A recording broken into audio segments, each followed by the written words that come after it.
Where are we going to start? We're going to start by talking about the same problems we have been talking about in the last two units, namely the Napoleonic Wars, the wars between Britain and France, and where does the United States fit in those wars.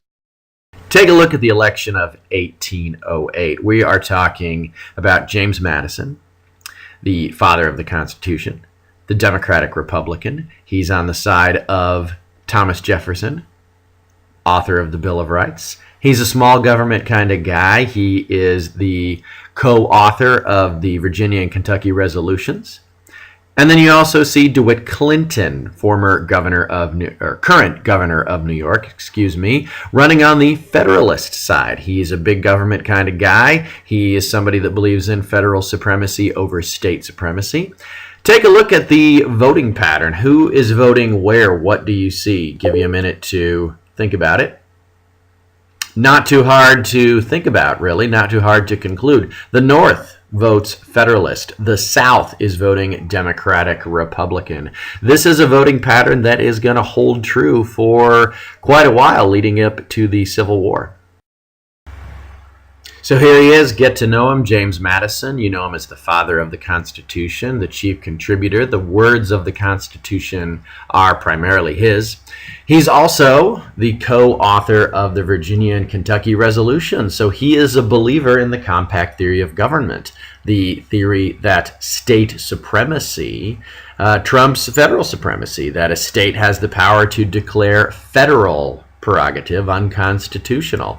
Also, don't forget Jefferson's Secretary of State and now President in his own right, James Madison. I hope you remember this problem, the problem that began to develop, well, really under Washington, and then it really heated up under Jefferson. By 1807, the United States is caught in the middle of the Napoleonic Wars. The United States is having to deal with Great Britain, that wants us to trade with them, wanting our support and our commerce during the war. And then France doesn't want us trading with their enemy. France wants us trading with them. So it's something of a political, diplomatic tug of war. Same problem that we see deepening, getting worse when James Madison is elected. With whom do I trade? Do I trade with England? Do I trade with France? And who do I piss off if I make a decision? Do you remember Jefferson's Embargo Act of 1807? Where Jefferson threw a big tantrum and said, all right, look, you're going to harass our ships, you're going to hijack our sailors, you're going to press them into service. Well, I'll tell you what, we're not trading with anybody. We'll show you. Well, joke's on you, Jefferson. It absolutely cripples New England trade and makes a lifelong enemy of the New England states to the Democratic Republican cause. James Madison is going to backpedal just a little bit. He's going to say, okay, the Embargo Act, maybe not such a good idea. Let's cross that out, and I want to put in what's called the Non-Intercourse Act of 1909. It demands that Britain and France, revoke or modify her edicts as they shall cease to violate the neutral commerce of the United States. It narrows this legislation a little bit. We're not going to just trade with nobody, as Thomas Jefferson very foolishly put it. We're only going to revoke trade from Britain and France. So it's you guys who are the problem, Britain and France.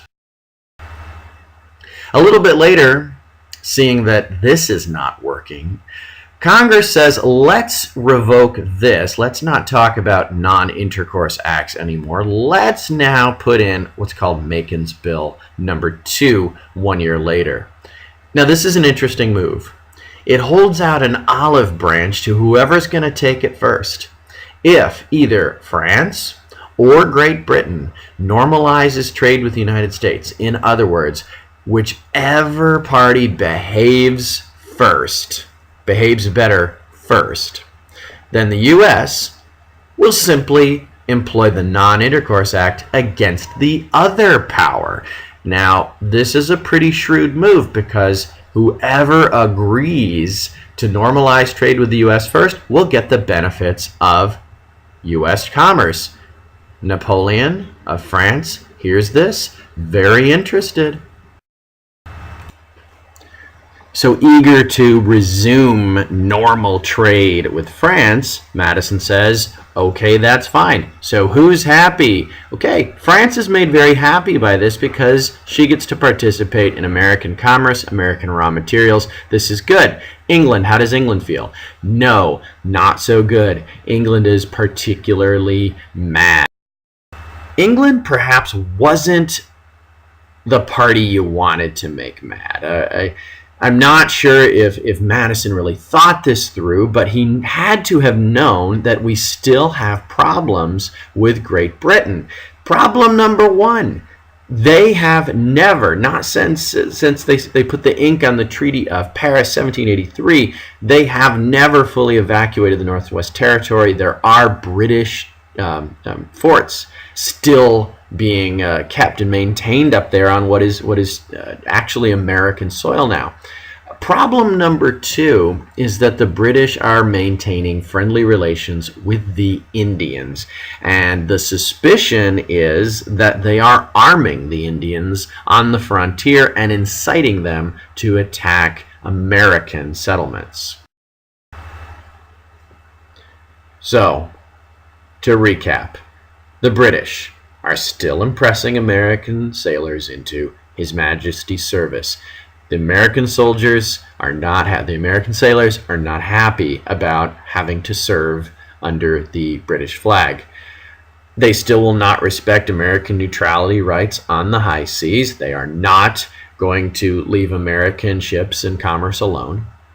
And then there's this Indian problem. The Indians are still attacking American settlements on the Canadian border and not allowing them to go free. This is the widespread suspicion that the dastardly British are trading with the treacherous Indians. What are they doing? What is the nature of this commerce?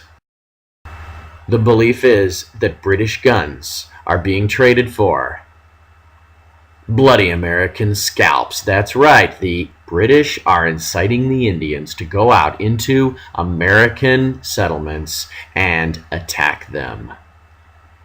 What to do? That's the burning question.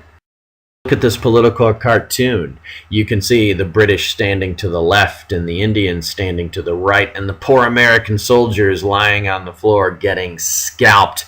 The text coming out of the British guy's mouth, "Bring me the scalps, and our king, our master, will reward you." And you can see the fruits of that reward slung over the shoulder of the Indians, reward for scalps. The two chief suspects in this are Indian leaders Tecumseh and his brother, the Prophet. They are pretty well known on the frontier for gathering pan-Indians, that is, all-Indian intertribal alliances, and attacking American settlements. And it is widely believed that, yes, Tecumseh and the Prophet are on the British payroll and are leading these attacks. The proof that many seek comes in November of 1811 at the Battle of Tippecanoe, where General William Henry Harrison takes on an Indian army, destroys them, ends up killing Tecumseh and sending the Prophet packing, and finds British guns. An outrage! These guns say made in England on them. Come on now! Now back in Washington, a group begins to beat the drums of war louder and louder and louder. They're called the War Hawks. That would be Henry Clay, senator from Kentucky, and John C. Calhoun, senator from South Carolina. "I prefer," says Henry Clay, "the troubled sea of war demanded by the honor and independence." Notice he's using that word independence when he's speaking about war against Britain. "Independence of this country, with all its calamities and desolation, to the tranquil and putrescent pool of ignominious peace." What I want you to do now is look very carefully at this excerpt from a South Carolinian congressman. It foreshadows a lot of the future problems that we're going to see. This war, if carried on successfully, will have its advantages. We shall drive the British from our continent. They will no longer have an opportunity of intriguing with our Indian neighbors and setting on the ruthless savage to tomahawk our women and children. Britain will lose her Canadian trade, and by having no resting place in this country, her means of annoying us will be diminished. Why go to war? There's several reasons, but it's primarily about getting rid of the dastardly British. They will no longer have a spot on this continent, and they will not be able to incite the Indians against us. We can go to war against them quickly, easily, and drive them from their hiding place in Canada. Back to Europe with you. I am willing to receive the Canadians, that would be the people left over, as adopted brethren. It will have beneficial political effects. It will preserve the equilibrium of government. How is this? What do we mean? The equilibrium of government? Let's read on. When Louisiana, he's speaking of the Louisiana Purchase, shall be fully peopled, the northern states will lose their power. They will be at the discretion of others. They can be depressed at pleasure, and then this union shall be endangered. I therefore feel anxious not only to add the Floridas to the south, but the Canadas to the north of this empire. Very curious words. Here in 1811, we are getting the first, not the first, but some very clear sounds of sectionalism, north and south. And this congressman from South Carolina, speaking before the before the Missouri Compromise, expects that Louisiana will become slave territory, and then the northern states will lose their power in Congress. So he welcomes a Canadian annex to the United States because that, he thinks, would preserve the balance in government, the equilibrium in government, as he's speaking about. Sir, says John Randolph of Virginia, if you go to war, it will not be for the protection of or the defense of your maritime rights. He certainly got a different opinion than the Warhawks. Calhoun and Clay have been taken up to some high mountain and shown all the kingdoms of the earth.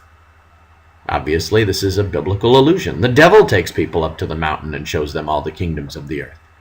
And Canada seems tempting to their sight. Agrarian cupidity, not maritime right, urges the war. Ever since the report on the Committee on Foreign Relations came into the House, we have heard but one word and one eternal monotonous tone. Canada, Canada, Canada. Does Randolph support these Warhawks? No, he does not. He accuses them of being greedy, land-hungry, and deceived by the devil. James Madison, nonetheless, asks Congress for a declaration of war. For what reasons? British cruisers have been in the continued practice of violating the American flag on the great highway of nations, and of seizing and carrying off persons sailing under it, not in the exercise of a belligerent right founded on the law of nations against an enemy, but of a municipal prerogative over British subjects. He's talking about them, British refusing to recognize American neutrality, and you also see that impressment, carrying off of persons sailing under it. Reason 2. Our attention is necessarily drawn to the warfare just renewed by the savages, he's talking about the Indians, on one of our extensive frontiers. It is difficult to account for the activity and combinations which have for some time been developing among tribes in constant intercourse with British traders and garrisons without connecting their hostility with that government. In other words, the British are inciting the Indians to attack us. Well, Congress doesn't immediately grant Madison his war request. Instead, Congress deliberates on this for 2 full weeks. At last, we get a vote. Take a good look at how people are voting in the House and in the Senate combined. How many Federalists vote for this war? None. All the Federalists vote no. How many Republicans, Democratic Republicans? 98 vote in favor and 22 vote against. The conclusions to be drawn are clear. This is a partisan war. This is a sectional war. The North is dead set against it. The South and the West, on the other hand, those who have the greatest problems with Indians, well, they're all for it. Once again, you can draw the same conclusions from the data. The House vote, the Senate vote. This is a sectional war. This is a war being led by Southerners and Westerners for their own interest, or so the North would say, at the expense of New England shipping. This is an interesting advertisement put out by the Democratic Republicans. The voice of warning. Republicans. The Federalists affect to be much hurt at being called partisans of Great Britain, or in other and more appropriate words, Tories. He's basically calling them a bunch of monarchists. Why don't you just go right back over to Great Britain and ask for them to annex your part of the country? Has not their conduct justified this imputation? Have they not in Congress, in our own state legislature, and in all other public bodies openly avowed their attachment to the government of Great Britain and their cruel, unjust, and unnatural opposition to our own? Now, I doubt that any Federalist really did that.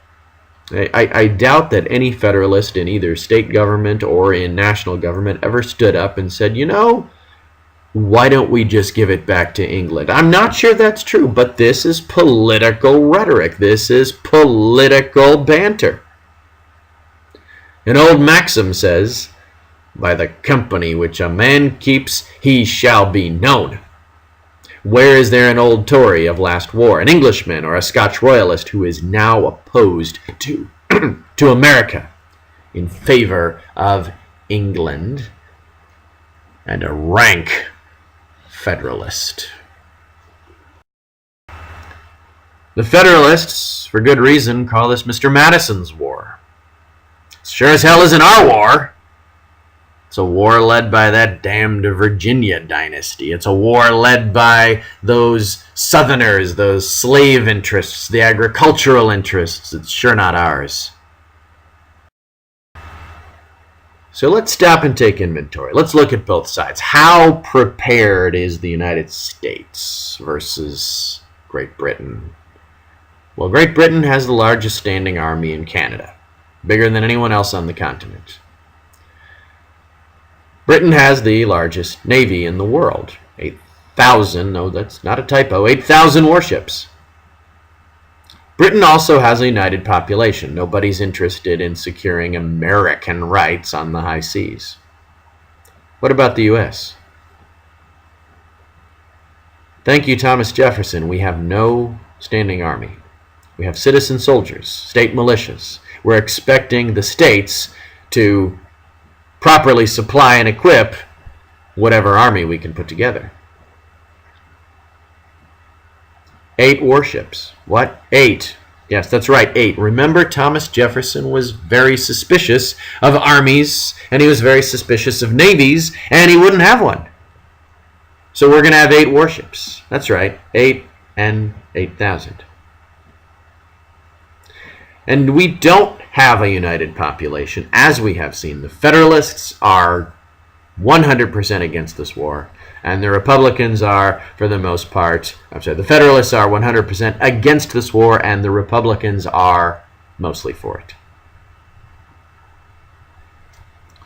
James Madison, though, has one thing on his side. The United States has one thing on their side. England is still tied up in a very large, costly continental war with Napoleon.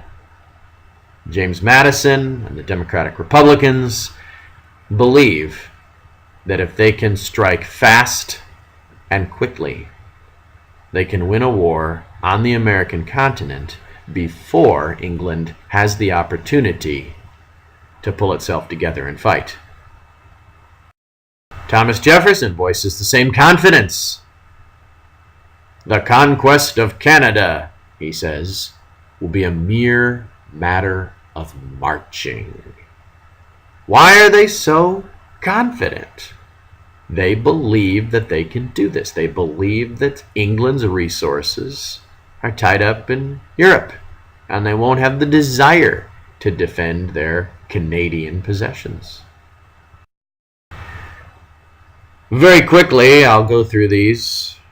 It's rather embarrassing. 3 invasions of Canada. Fort Michilimack is captured. An invasion from Detroit is a failure. An invasion from Fort Niagara is a failure. And the invasion of Montreal is a failure. The proposed 3-prong invasion of Canada was, for the most part, a failure. It wasn't working. Now, we do have 2 victories. Detroit and Fort Madden are taken back from the British. Colonel Oliver Perry leads that expedition, but these are defensive victories. Remember, to take back something isn't the point. Americans are supposed to be invading, right? And then the worst news comes from Europe that you could possibly get. Napoleon has been defeated and exiled. Now, this is terrible news. Great news for Great Britain, because now you want to fight a war in America, you've got some soldiers to do it. Terrible news for America. Because, Mr. Madison, with Napoleon in defeat, England can now free up its continental army and send 10,000 of its seasoned troops to North America. Bad news. The British plan a 2-pronged attack on the United States through the Chesapeake. First, they make an assault on Baltimore at Fort McHenry, September 11 through 13. And they move on to Bladensburg on their way to Washington, D.C. They encounter an American army which scatters, and it's known as the Bladensburg Races. That's October 24. The Battle of Fort McHenry, on the other hand, is a bright spot for the United States. The British do not take Fort McHenry, and Francis Scott Key, who's on a ship in the harbor watching, is inspired to write the Star-Spangled Banner, which becomes the national anthem. For Washington, D.C., the story is not so good. Washington, D.C. is burned by the British. Most of the city is going to be put to the torch by the British. President Madison has to flee the city. It's not looking good.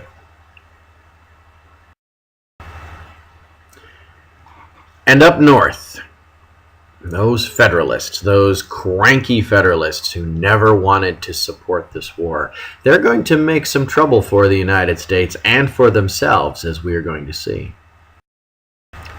First, let's review the reasons why did they oppose Mr. Madison's war. Well, First of all, it did cripple maritime trade. The New England states, whose lifeblood is trade with England and trade with continental Europe, hated the Embargo Act, the Non-Intercourse Act, Macon's Bill number 2, all of it, because it was devastating to their local economies. And so many Federalists simply refused to lend the federal government the money that it needs to fund the war. They're calling states' rights. They're saying, who's big federal government to tell me I have to support this war? Many of them refused to dispatch troops for the defense of the United States, saying, no, we won't do it. This is not our war.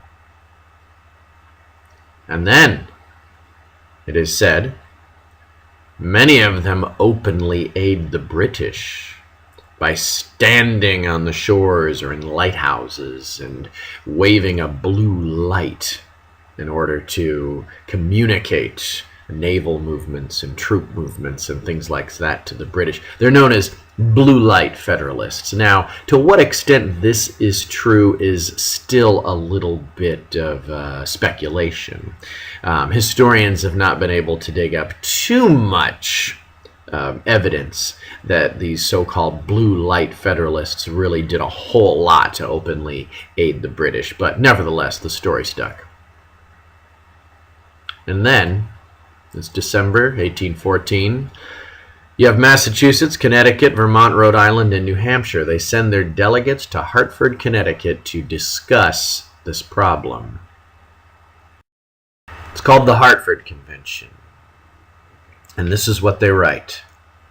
The sentiment is hourly extending, and in these northern states will soon be universal, that we are in a condition no better in relation to the South than of a conquered people.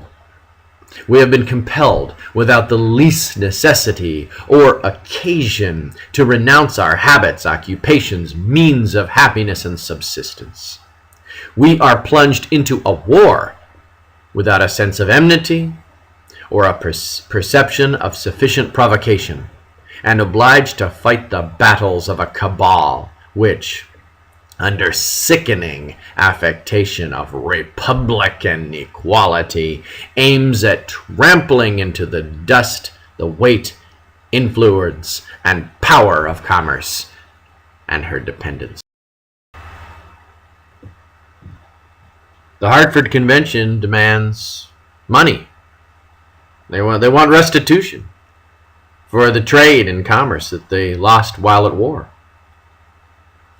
They demand this: abolition of the Three-Fifths Compromise. Now, why would they demand abolition of the Three-Fifths Compromise? Think. It's because it gives slave states more power in the Congress. And who's leading this war? It's the West and the South, not the North.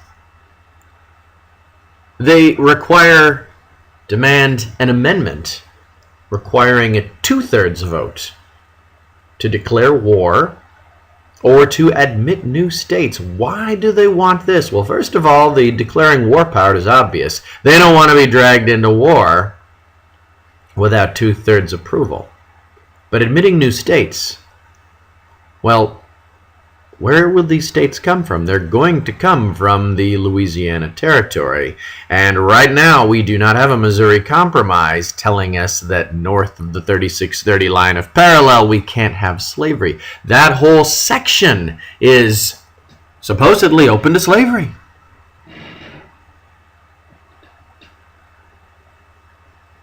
They also ask for an amendment limiting the presidency to 1 term and prohibiting succeeding presidents from sharing a state.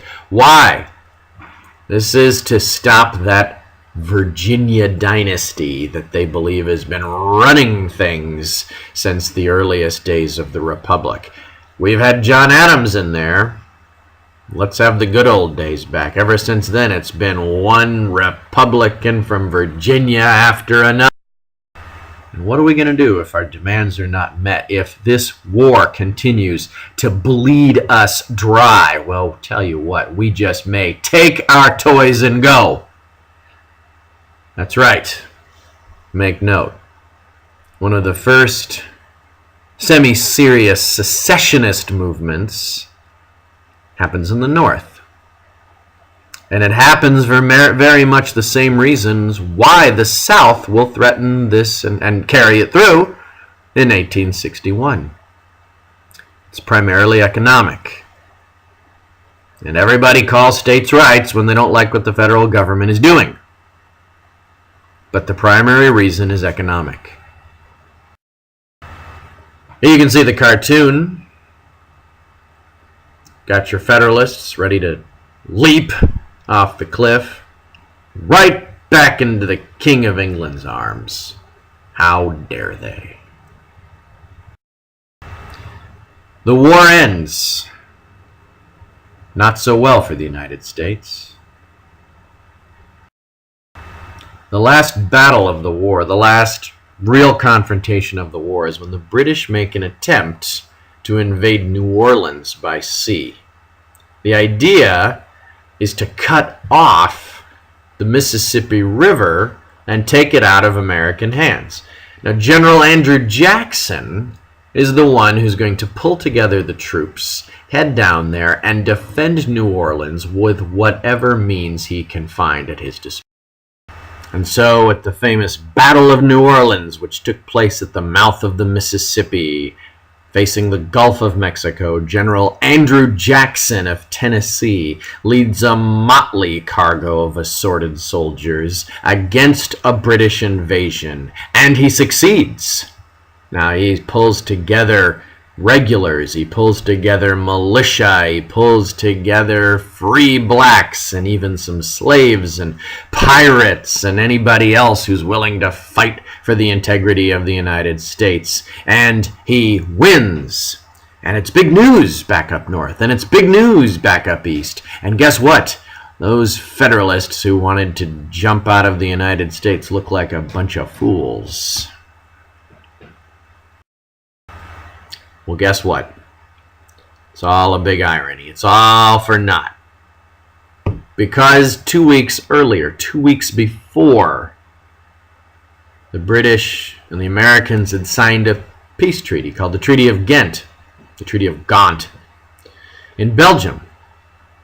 Now, news doesn't travel very quickly, and so they could not get it to the front in time. And so, although Andrew Jackson's victory was tremendously significant as far as moral weight, it didn't have any strategic significance at all. It didn't matter because the war had been over by the time it was fought. What does the Treaty of Ghent actually say? Well, let's go back to the things that Madison had asked for. He had asked for the British to stop impressing American soldiers. Well, guess what? The treaty mentions none of this. He had asked that the arming of Indians cease on the frontier. Well, guess what? There's no mention of the Indians arming the frontier in the treaty at all. He asked for, well, the intent was by the Warhawks to get some territory out of Canada. Well, obviously we didn't get any territory out of Canada, but the British did conquer Maine, and they gave it back. Well, that's a plus, right? No, that's a breaking even. Then there's the treaty's most famous line. Antebellum status quo. In other words, let's go back to the way things were before the war. What did the United States get out of the War of 1812? Not a whole lot. In fact, nothing. Except for a sense that we can survive when our backs are up against the wall.